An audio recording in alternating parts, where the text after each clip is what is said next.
our fans to understand that playing 82 games in the 80s and 90s is not the same as playing 82 games in the 2020s. When LeBron passes up Kareem Abdul-Jabbar in points, and he will this year, will that make him the greatest player ever? Okay.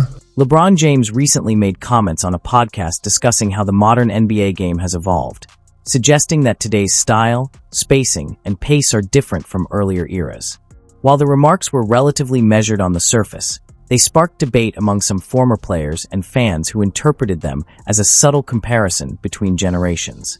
In response, Shaquille O'Neal, a three-time NBA champion alongside Kobe Bryant, addressed the conversation with noticeable frustration, reflecting how quickly discussions about eras and greatness can escalate in basketball culture.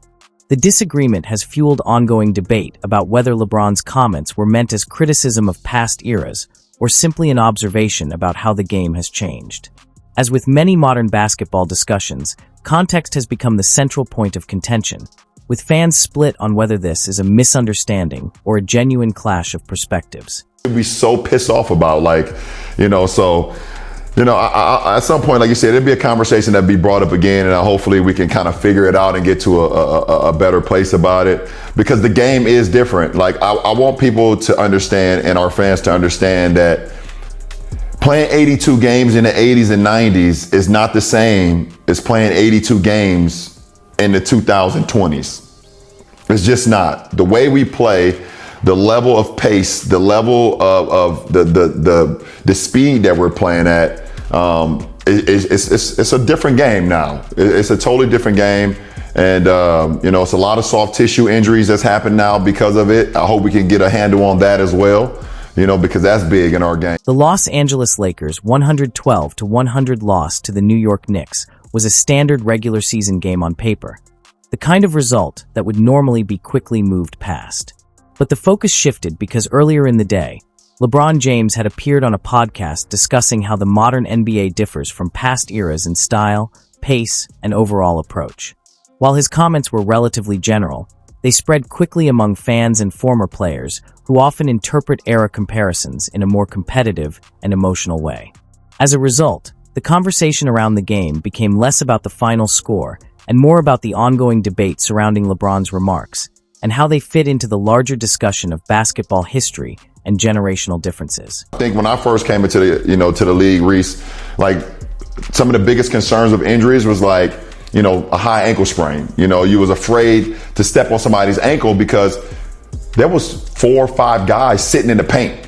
So, guys with athleticism, myself, Tracy McGrady, Vince Carter, to name a couple guys, sometimes you're afraid to take off into the lane because there was 4 or 5 guys sitting in the paint. And if you land on somebody's ankle, you get a high ankle sprain, you out 4 to 6 weeks.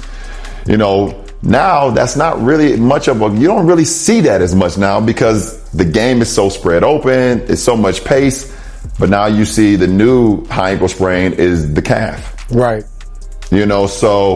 Hopefully we can get a handle on that from a medical standpoint. But it's just the game. I just want the fans to understand that the game is a little different. And, as NBA players, we definitely want to be out there. The clip that sparked discussion came from LeBron James talking about how the modern NBA game has evolved physically. He explained that certain injuries, like calf strains, are now more common in ways that resemble how high ankle sprains were viewed in earlier eras, pointing to the different physical demands created by today's faster, more pace and space style of basketball. His comments were framed as an observation about sports science and how changes in movement, speed, and spacing have reshaped stress on the body over time. On the surface, it was an analytical point similar to what might come from a trainer or performance specialist studying long-term shifts in the game, focusing more on evolution and conditioning than comparison or criticism. Hold on. You said LeBron James the greatest player ever? Ever. What about Michael and Kobe? So you just gonna pass Kobe up like that? I'm gonna pass Kobe up. I'm gonna look at Michael. I'm gonna look at the. I know it. Patron America. Yo. Patron America.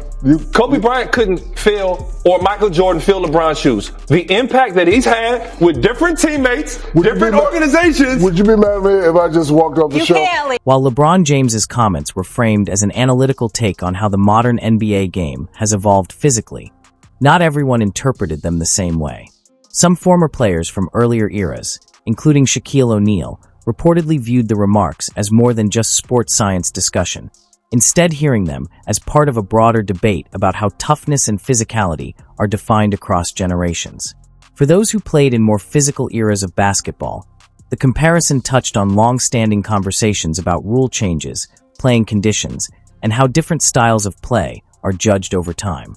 According to accounts from the scene after the Lakers, Knicks game, there was a tense moment in the tunnel where Shaq and LeBron briefly crossed paths, adding further attention to an already heated discussion about how the modern game is being interpreted and compared to the past. Hold on. You said LeBron James the greatest player ever? Ever. What about Michael and Kobe? So you just gonna pass Kobe up like that? I'm gonna pass Kobe up. I'm gonna look at Michael.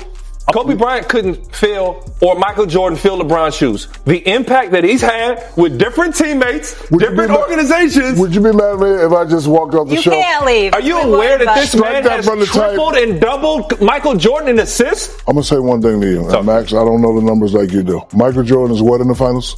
6 and what? Oh. And what is LeBron in the finals? That's all I got to say. What reportedly happened in that tunnel after the Lakers.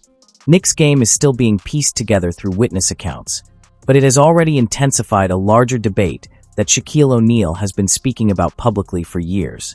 His argument goes beyond a single interaction or a single comment from LeBron James on a podcast. It reflects a broader philosophy about how greatness in basketball is defined across different eras. From Shaq's perspective, earlier versions of the game placed heavy value not just on statistics or championships, but on psychological dominance and the ability to impose fear and control over opponents. In that view, players like Michael Jordan didn't only win games, they set a tone before tip-off and sustained a level of pressure that shaped how entire teams approached competition. Kobe Bryant is often described in a similar light, with his intensity, focus, and relentless competitiveness creating a constant sense of pressure for opponents. The Mamba mentality wasn't just about scoring or skill, it was about sustaining an edge that made every possession feel uncomfortable for the defense, even before the ball reached his hands. In that sense, his presence alone could influence how teams defended and how players approached the game mentally. This idea ties into a broader argument about certain all-time greats, where impact is measured not only in numbers, but also in psychological effect, the ability to shape the mindset of opponents over the course of an entire game. In this view, the greatest players didn't just perform at a high level, they altered the emotional and mental rhythm of competition itself. Is he playing? I didn't hear you. No, I just think that, we play in different eras. He's an unbelievable player. Yeah, he's one of the best players in the world, if not the best player in the world. I know it's a natural tendency to compare eras to eras, and it's going to continue to happen. I'm a fan of his. I love watching him play, but it's as you can see, our league is starting to expand on very talented players, and I think he's made his mark. He will continue to do so over a period of time. But when you start the comparisons, I think it is what it is. Shaq's argument goes beyond statistics and championships. He believes that while LeBron James has delivered incredible numbers and sustained excellence for 2 decades, he has never inspired the same level of fear that players like Michael Jordan and Kobe Bryant created in their opponents. According to this view, Jordan and Kobe brought a psychological edge that affected games before they even began, forcing opponents to think differently the moment they stepped onto the court. Shaq sees that mental dominance as a crucial part of true greatness. He also points to Jordan's flawless 6-0 finals record as a key distinction. 6 appearances, 6 championships, and 6 finals MVPs represent a level of perfection that remains one of the strongest arguments in basketball history. While LeBron's many finals appearances are an achievement in their own right, Shaq believes the losses matter when evaluating the greatest of all time. In his eyes, the difference is not just about reaching the biggest stage. It is about finishing the job every time the pressure is at its highest. Supporters of LeBron James have a strong counterargument, and it cannot be dismissed. They point to his unmatched longevity, adaptability, and ability to remain elite across multiple eras, teams, and playing styles. While Michael Jordan's peak is widely celebrated, LeBron has sustained championship-level performance for more than 2 decades, something no player has ever accomplished on the same scale. His statistical achievements and durability have redefined what a long NBA career can look like. However, Shaquille O'Neal views the discussion differently. His position is that lasting a long time and dominating an era are not necessarily the same thing. From Shaq's perspective, greatness is measured not only by how much a player accumulates over time, but by the level of control and authority they impose on the league at their peak. That distinction remains at the heart of the debate between LeBron's longevity and Jordan's dominance. The center of Shaq's argument is the belief that longevity and dominance should not automatically be treated as the same thing. He views the GOAT debate through the lens of peak impact, arguing that playing longer and accumulating larger career totals can eventually produce records that surpass those of players whose primes were shorter but more overwhelming. In that view, statistics alone do not fully capture how dominant a player was at the height of his powers or the effect he had on opponents and the league as a whole. The discussion has become even more complicated as LeBron James enters the later stages of his career. With the Lakers increasingly focused on building around younger stars such as Luka Doncic, LeBron's role has naturally evolved from franchise centerpiece to veteran leader and contributor. Critics point to that transition when comparing eras and legacies. Shaquille O'Neal often references his own championship years in Los Angeles, when he was widely regarded as the team's primary force during a run that produced 3 consecutive titles, using that period as an example of the kind of sustained dominance he believes should carry the greatest weight in all-time discussions. Another part of the debate centers on how greatness is presented and remembered. Critics of LeBron James argue that today's NBA places far more emphasis on branding, visibility, and personal milestones than previous generations did. As LeBron continues to break historic records, celebrations of those achievements have become part of the season's storyline, adding another layer to the conversation about legacy. For some former players, including those from Shaquille O'Neal's era, the contrast is striking.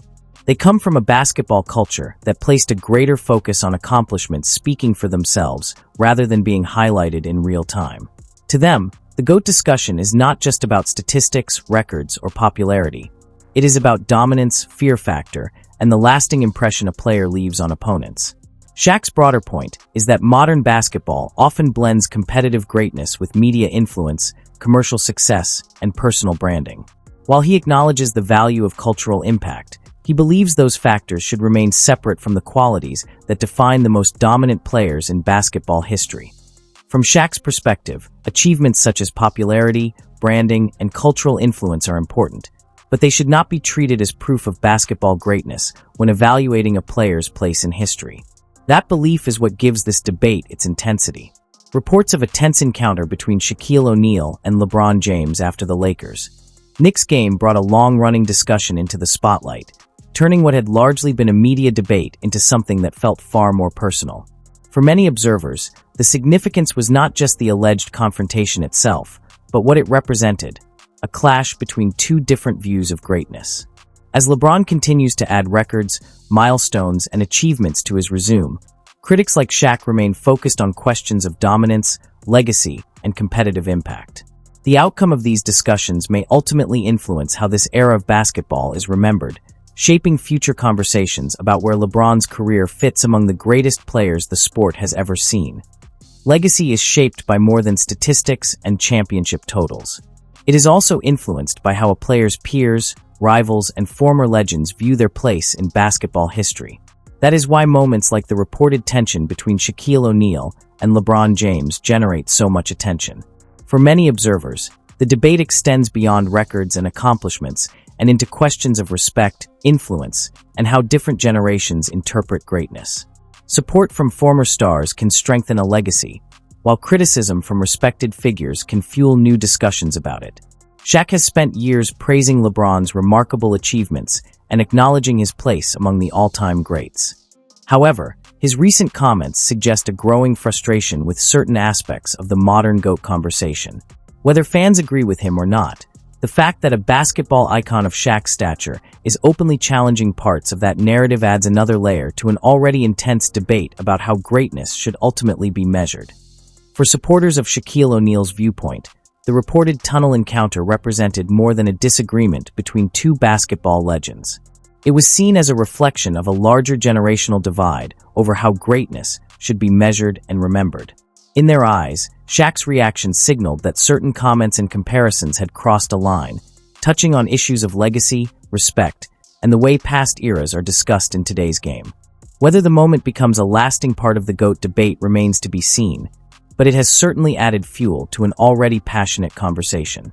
As fans continue to weigh the accomplishments of Michael Jordan and LeBron James, the discussion remains one of the most enduring topics in sports, with strong opinions on every side and no shortage of debate about what truly defines basketball greatness.